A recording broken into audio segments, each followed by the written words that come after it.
Hello, it's MG Camo, and today we have an unboxing of our, well, not new, but the Zoden Chaos paintball marker. And, so, the packaging on the front tells you that it's a paintball marker.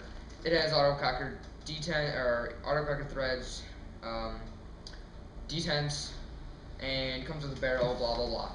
All that stuff you don't need to know. So, this part, chuck it. Almost hit my Xbox. Anyways, so you open this part, tells you on the inside here that there's a stand that you can actually set up. We'll just set that aside for now. And you take it out of the box, you have a manual that is partial color, and it shows some parts that come with it and stuff. That's all in my toolbox now, but it comes with a nice manual.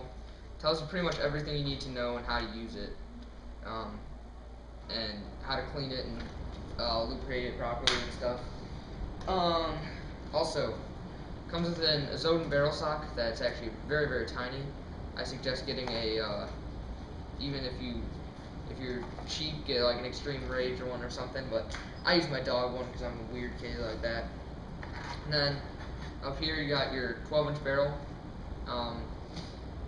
It's okay porting.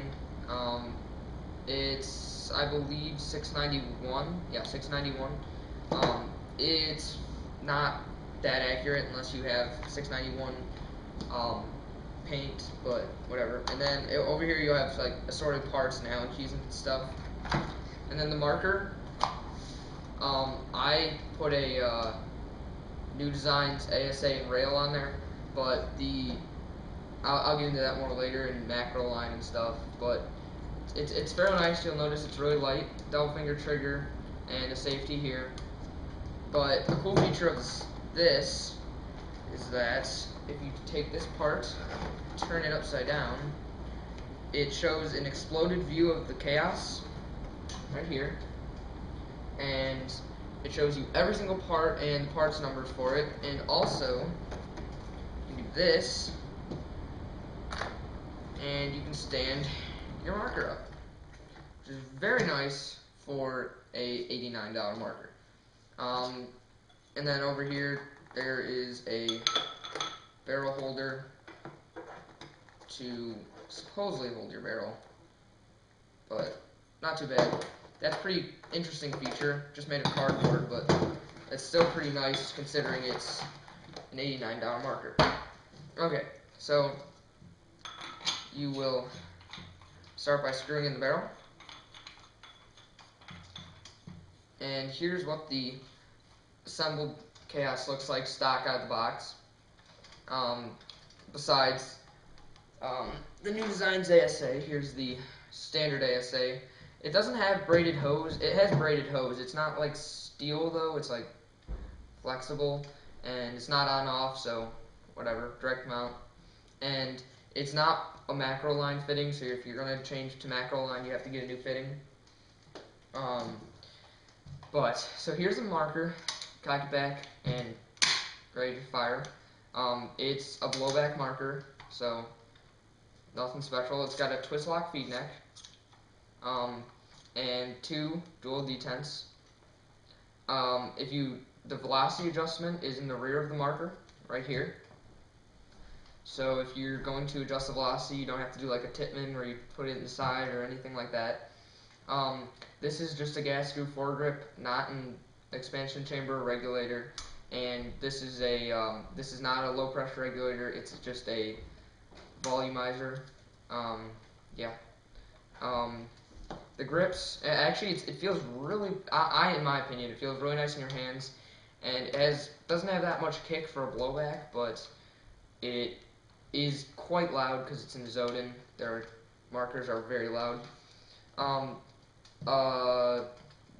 This ASA, it has a dovetail mount, but you have to get the set screws in the grip frame to go down for the dovetail ASA. So I just recommend getting a rail at the same time and mounting it like that. It's much easier and it'll save you time.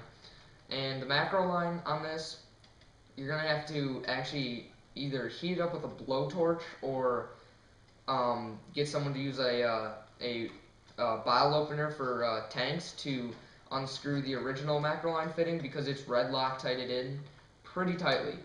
And then here's the safety. It's just a small aluminum or metal button. I'm not pretty sure it's aluminum, but it's a metal trigger, as you see. Trigger pull is really long. It's a mech, but overall I'd say not bad. And it's got a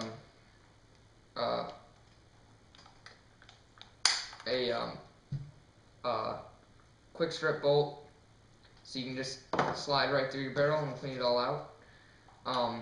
But yeah, let's just bring the camera closer. We'll take it all apart, and yeah, can't get that down because it's kind of annoying sometimes. Okay, and now let's disassemble it. First thing you're going to do is unscrew your barrel, just like every other gun on the market. Well, besides that brass eagle I have, but that doesn't count. We'll set the barrel aside. Next, you will pull out the top cocking knob and the bolt. You'll notice it is Delrin, and so do not use lubrication on this. Don't use oil. Next, you're going to need an Allen key from your parts kit to remove this part next. Oh geez, where'd mine go? I think it's this one.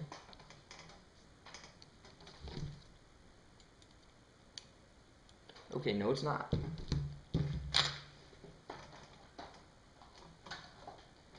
There it is. You're going to need an Allen key. You're going to, this is another nice feature about the Azodin. Because it's a blowback, it has a striker, but you don't need to completely remove both grip frame screws to disassemble it. You just need to remove these two. So remove that one, and then you're going to see this one here. This one is a little difficult to get to when you're disassembling it, so just kind of, once you get in there, just kind of loosen it. You only need to loosen it a few turns, and it will slide right out, hopefully. Pray it does, because otherwise it sucks for you. Okay, actually, because I have my ASA on there, I don't need to do that, so that was pretty stupid of me. But if you have the regular ASA, it will work fine. Just remove the ASA screws and take out the grip frame, slide the grip frame back after you take out the ASA screws, and you're good then from there. But anyways, this is assuming that you can do that on your own, because I hope you can. If not, that's not good. You should probably go try a different hobby besides paintball, because that's not that complicated. No offense if you can't figure that out. Okay, once you get this all tightened up,